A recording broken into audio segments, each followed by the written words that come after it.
Agora eu vou fazer uma outra pergunta pra você.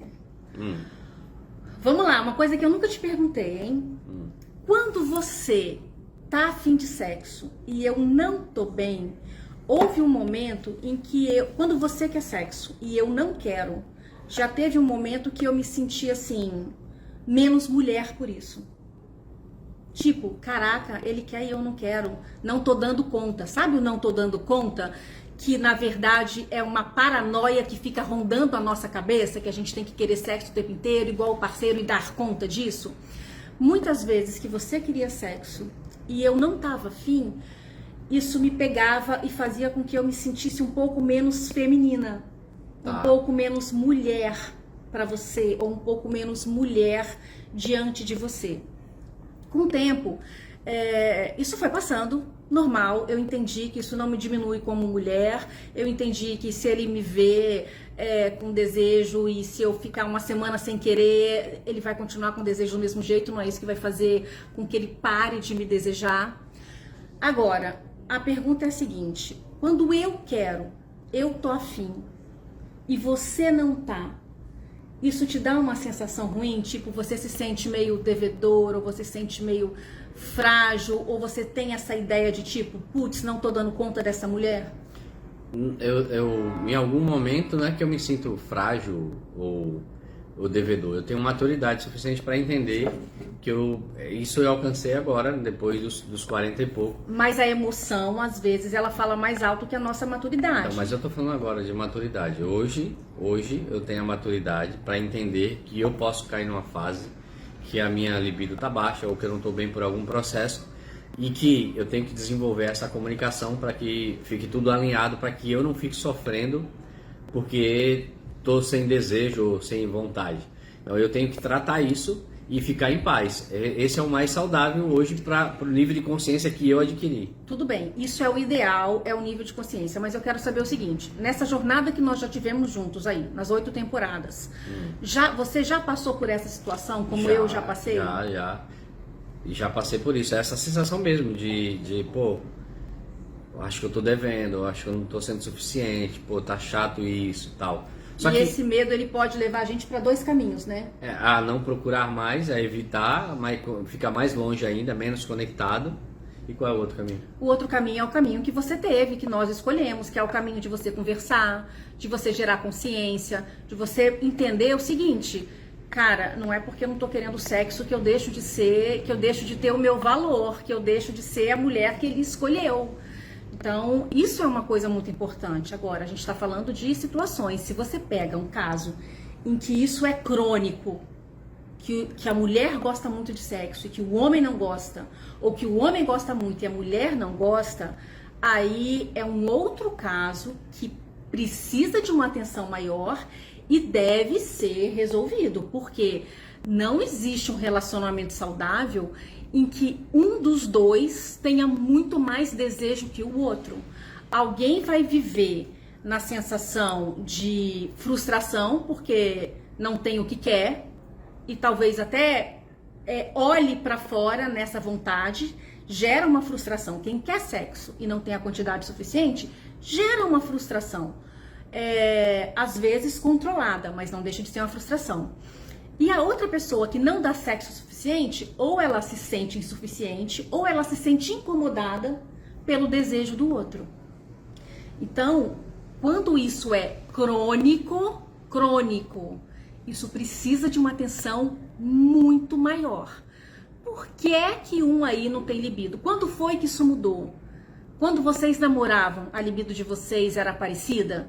Quando vocês se casavam, vocês queriam sexo? Agora, tem gente que já se casa, começa a namorar 1 ano, 2 anos, no 3º ano, ou desde o comecinho, já sabe que não gosta tanto de sexo e o outro gosta muito. Como é que você vai levar adiante um relacionamento desse sem antes buscar uma solução? E o que a gente vê muitas pessoas fazendo. Mas as pessoas não sabem encontrar solução. Mas existe. Existe, mas é um caminho difícil. Não é um caminho fácil, até porque você não sabe o que é normal, o que não é. Se é você que tem pouco desejo. Ninguém entende nada. Você entra num casamento às cegas. Todo mundo em relação à sexualidade entra num casamento às cegas. Nem se conhece direito, porque a gente não olha para a sexualidade como deveria, nem conhece o outro direito, aí tudo é às cegas. Aí a gente fica tateando, tentando achar comparações que também não existem, porque muita gente mente, muita gente não fala a verdade, muita gente não entende também o que está acontecendo na própria vida. Sabe por quê? Porque sexualidade não é levada a sério. Sexualidade nunca foi levada a sério. E é uma coisa que vai ficar sempre devedora na vida do jovem e da pessoa adulta. Por quê?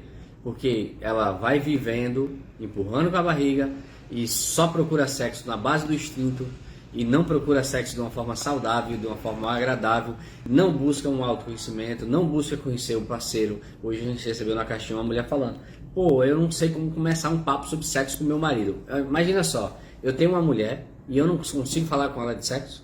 Tem alguma coisa que está muito fora do contexto. Se eu não consigo falar sobre sexo com Jal, é porque eu não entendo a minha sexualidade ainda. Porque o primeiro passo para eu conversar com Jal é eu entender minha sexualidade. E depois ter intimidade com ele. Como é que eu tô num relacionamento com ele se eu não tenho intimidade? Precisa, gente. Essa comunicação, ela é super importante. Super importante. E aí é o que o Jal falou, as pessoas vão vivendo aquela sexualidade meia boca, sempre capenga, sempre manca. Por quê? Ou carrega o sexo sem prazer, ou carrega a ejaculação precoce, ou carrega um sexo que é baseado só na penetração, ou carrega um sexo que nunca conecta o casal, ou carrega aquele sexo que é sempre arroz com feijão. E quer saber, e nessas pessoas nem tem culpa, só tem culpa depois que elas entendem, aprendem e não faz. Aí você é negligente. Mas de fato, a gente é ensinado, se a gente hoje tem uma sexualidade meia boca, uma sexualidade que não é agradável, que não é prazerosa, é porque a gente nunca olhou para isso como deveria ter olhado, é porque nunca ensinaram pra gente o que deveria ter ensinado. E hoje, quando se vai falar de sexualidade, ou é zoeira, ou as pessoas não dão o devido respeito, o devido valor. Por isso que eu falo, olhe para a tua intimidade, olhe para a sua sexualidade, tente conhecer a sexualidade de quem é a sua parceria aí. Por quê? Porque em algum momento vocês vão estar desconectados, se é que já não está desconectado, em algum momento vocês vão quebrar na parte sexual. Por quê? Porque a parte sexual ela não é vista e ela não é colocada em linha como deveria ser. E ela afeta outras coisas. Todas as partes da relação. Traz carência, medo, traz raiva. Dor, traz raiva, traz estresse. Então, a sexualidade doentia ou uma sexualidade não vivida de forma saudável traz todas essas questões. E as pessoas vivem essas questões. Por quê? Porque eu trabalho com isso todo dia nas minhas terapias, aqui na minha mentoria. As pessoas vivem isso e elas não são culpadas por isso. Elas só são culpadas por isso depois que aprendem e não colocam em loco, em linha. Mas fora disso, a gente não foi ensinado. Insegurança tem também. Agora, o bom é que sempre é tempo de aprender. Quando uma pessoa se toca, quando cai a ficha, cara, realmente o sexo que eu tô dando pra minha parceira não é o melhor. Ou pro meu parceiro também. O sexo que eu estou vivendo não é o melhor. Quando cai a ficha, traição, olha aí, o relacionamento que eu estou vivendo também não é o melhor. Olha só, gente, não tem relacionamento maravilhoso nas alturas, ideal, perfeito, não tem.